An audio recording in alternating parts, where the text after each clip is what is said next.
Halo, selamat pagi Bapak, Ibu, dan Saudara yang dikasihi oleh Tuhan. Kita berjumpa lagi dalam Salam Pagi. Mari kita berdoa memohon pimpinan Tuhan sebelum kita membaca firman Tuhan. Tuhan Allah yang mengasihi kami bersyukur untuk minggu kerja yang baru, dan kami mau belajar firman-Mu. Kiranya Tuhan menolong kami. Di dalam nama Tuhan Yesus kami berdoa dan mengucap syukur. Amin. Bapak, Ibu, dan Saudara yang dikasihi oleh Tuhan, kita akan melanjutkan pembacaan firman Tuhan dari kitab Kejadian pasal yang ke-41. Demikian. Setelah 2 tahun berlalu, bermimpilah Firaun bahwa ia berdiri di tepi sungai Nil. Tampaklah dari sungai itu keluar 7 ekor lembu yang bagus bentuknya dan gemuk badannya, lalu memakan rumput gelagah. Kemudian tampaklah 7 ekor lembu yang lain keluar dari sungai itu, buruk bentuknya dan kurus badannya, lalu berdiri di samping lembu-lembu tadi di tepi sungai itu. Lembu-lembu yang buruk bentuknya dan kurus badannya itu memakan ke-7 ekor lembu yang bagus bentuknya dan gemuk itu, lalu terjagalah Firaun. Ia tertidur lagi dan bermimpi untuk kedua kalinya. Tampaklah dari satu tangkai keluar 7 bulir gandum yang bernas dan baik. Tetapi setelah itu tumbuhlah 7 bulir gandum yang kurus dan layu oleh angin timur. Bulir yang kurus itu menelan ke-7 bulir yang bernas dan berisi tadi. Lalu terjagalah Firaun. Ternyata itu mimpi. Keesokan paginya hatinya gelisah, lalu disuruhnyalah memanggil semua ahli ilmu gaib dan semua orang berilmu di Mesir. Firaun menceritakan mimpinya kepada mereka, tetapi tidak seorang pun dapat mengartikannya kepada Firaun. Lalu kepada juru minuman berkata kepada Firaun, "Hari ini aku harus menyebutkan kesalahanku yang dahulu." Waktu itu tuanku Firaun murka kepada pegawai-pegawainya dan memenjarakan aku dalam rumah kepala pengawal istana beserta kepala juru roti. Pada suatu malam kami bermimpi, aku dan juru roti itu masing-masing mendapat mimpi dengan artinya sendiri.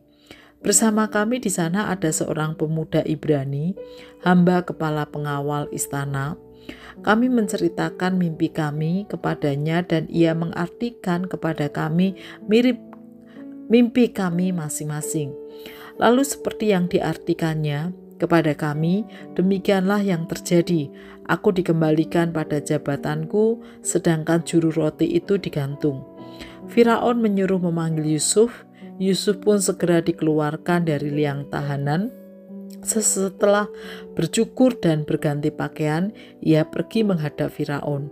Kata Firaun kepada Yusuf, "Aku telah bermimpi dan tidak seorang pun dapat mengartikannya.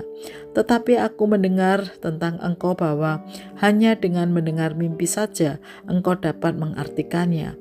Sahut Yusuf kepada Firaun, "Bukan aku, melainkan Allah yang akan memberitahukan kesejahteraan kepada tuanku Firaun." Firaun berkata kepada Yusuf, "Dalam mimpiku aku berdiri di tepi sungai Nil, dan tampaklah dari sungai itu keluar 7 ekor lembu yang gemuk badannya dan bagus bentuknya dan memakan rumput gelagah. Kemudian tampaklah keluar 7 ekor lembu yang lain, tinggal kulit pembalut tulang, sangat buruk bentuknya dan kurus badannya.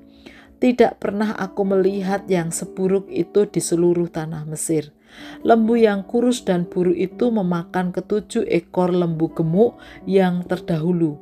Lembu gemuk itu masuk ke dalam perutnya, tetapi tidak kelihatan sedikit pun bahwa mereka telah masuk ke dalam perutnya. Bentuknya tetap seburuk semula, lalu terjagalah aku. Selanjutnya aku melihat dalam mimpiku, dari satu tangkai keluar 7 bulir gandum yang berisi dan baik. Tetapi setelah itu tumbuhlah 7 bulir yang kering, kurus dan layu oleh angin timur. Bulir yang kurus itu memakan ketujuh bulir yang baik tadi. Ketika aku ceritakan kepada semua ahli ilmu gaib, tidak seorang pun dapat menerangkan kepadaku. Lalu kata Yusuf kepada Firaun, kedua mimpi tuanku Firaun itu sama saja.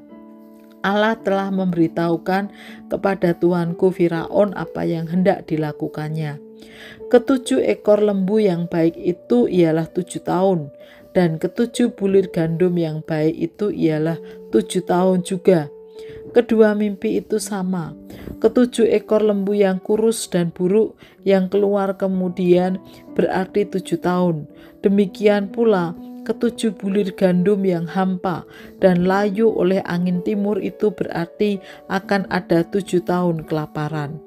Itulah maksudnya ketika aku mengatakan kepada tuanku Firaun bahwa Allah telah memperlihatkan kepada tuanku Firaun apa yang hendak dilakukannya. Ketahuilah, akan datang 7 tahun kelimpahan di seluruh tanah Mesir. Kemudian akan muncul 7 tahun kelaparan, sehingga segala kelimpahan di tanah Mesir akan dilupakan, karena kelaparan itu memakan habis negeri ini. Kelimpahan di negeri ini sama sekali tidak akan diingat lagi akibat kelaparan yang terjadi kemudian, sebab kelaparan itu sangat dahsyat. Sampai dua kali mimpi itu diulangi bagi tuanku Firaun, berarti hal itu telah ditetapkan oleh Allah dan Allah akan segera melakukannya. Oleh sebab itu, baiklah tuanku Firaun mencari seorang yang berakal budi dan bijaksana dan memberinya kuasa atas tanah Mesir. Baiklah juga tuanku Firaun bertindak untuk menempatkan pengawas-pengawas atas negeri ini, dan selama 7 tahun kelimpahan itu memungut 1/5 dari hasil tanah Mesir. Mereka harus mengumpulkan segala bahan makanan dalam tahun-tahun yang baik yang akan datang ini.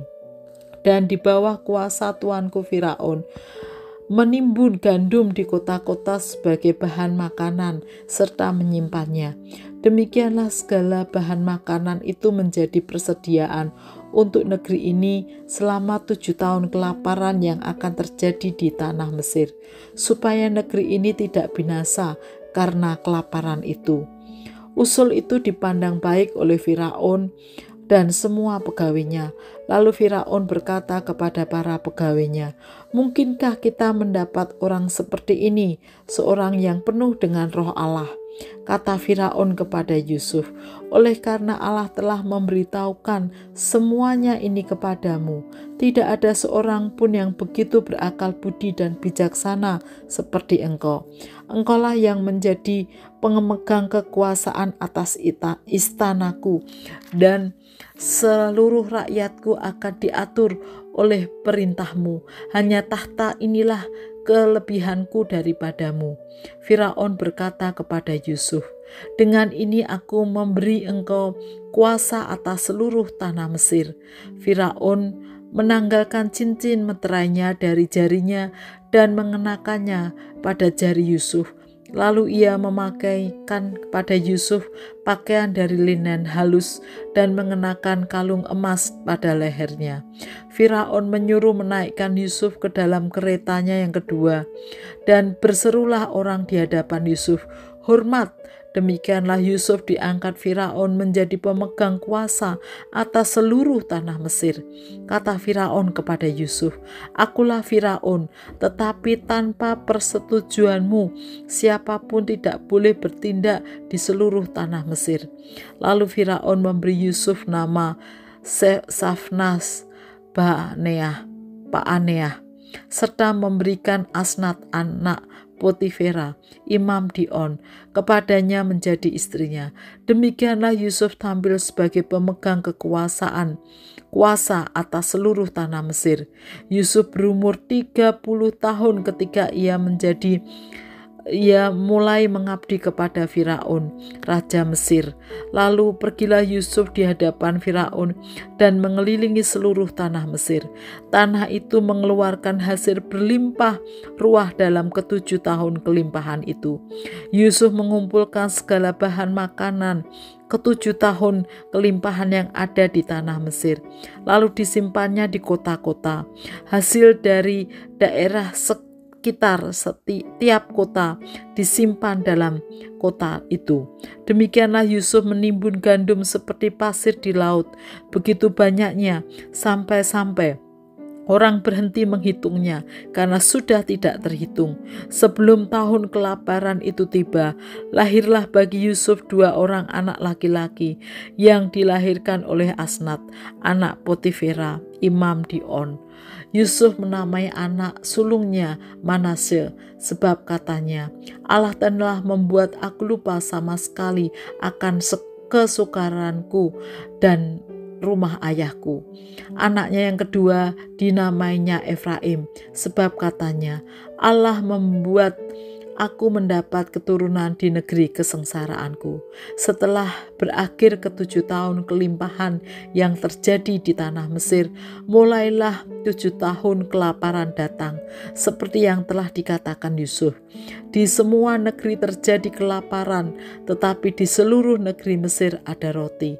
Ketika seluruh negeri Mesir menderita kelaparan, dan rakyat berteriak meminta roti kepada Firaun, berkatalah Firaun kepada semua orang Mesir, pergilah kepada Yusuf, lakukanlah apa yang dikatakannya kepadamu. Kelaparan itu melanda seluruh bumi. Lalu Yusuf membuka semua lumbung dan menjual gandum kepada orang Mesir, sebab kelaparan itu semakin dahsyat di tanah Mesir. Dari seluruh bumi datanglah orang ke Mesir untuk membeli gandum dari Yusuf, sebab kelaparan itu dahsyat di seluruh bumi. Bapak, Ibu, dan saudara-saudari yang dikasihi oleh Tuhan, orang lain bisa lupa, namun Tuhan tidak. Peristiwa mimpi Firaun dipakai oleh Tuhan untuk mengingatkan juru minuman, yaitu teman setahanan Yusuf yang melupakan jasa Yusuf kurang lebih 2 tahun. Juru minuman itu melalui mimpi Firaun dipakai oleh Tuhan ingat akan Yusuf. Sehingga Yusuf dipanggil oleh Firaun untuk mengartikan mimpinya.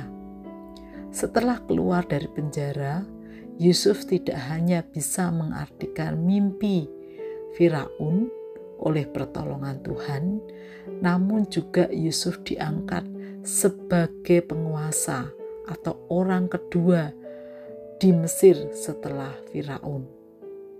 Dari hal ini kita belajar bahwa Tuhan tidak pernah melupakan hal baik yang kita kerjakan, meskipun orang lain melupakan atau lupa. Karena itulah tetap berbuat baik. Bijaklah pada segala musim. Apa yang disampaikan Yusuf terkait dengan 7 tahun musim kelimpahan, 7 tahun musim kelaparan, bagaimana bisa bijak mengelola berkat Tuhan. Bapak, Ibu, dan saudara yang dikasihi oleh Tuhan, berkat Tuhan selalu cukup asalkan kita mau dan mampu mengelolanya dengan benar. Karena itu, dari apa yang dikerjakan Yusuf di Mesir terhadap 7 tahun musim kelimpahan, 7 tahun musim kelaparan, kita dapat belajar poin-poin penting bagaimana mengelola berkat Tuhan.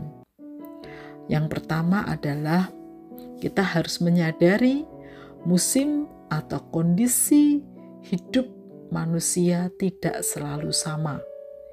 Kadang sehat, kadang sakit, kadang senang, kadang susah, dan lain sebagainya.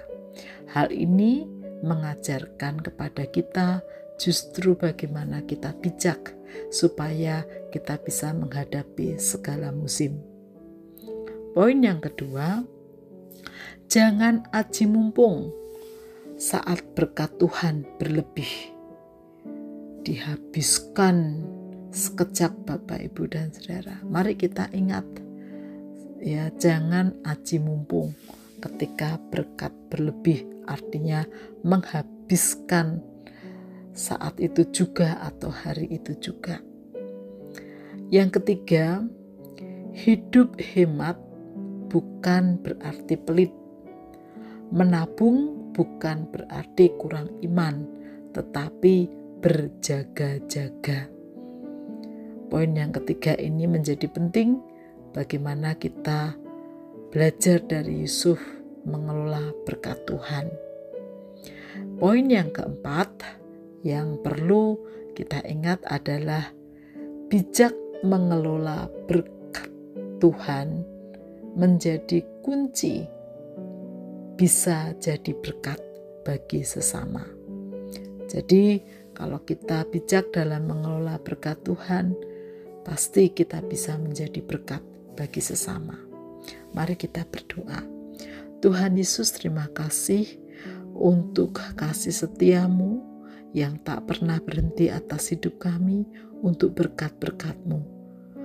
Rahmati kami dengan hikmat kebijaksanaan agar kami dimampukan mengelola dengan benar setiap berkat Tuhan apapun itu, dan kami dimampukan untuk menghadapi segala musim kehidupan yang Tuhan izinkan terjadi atas hidup kami.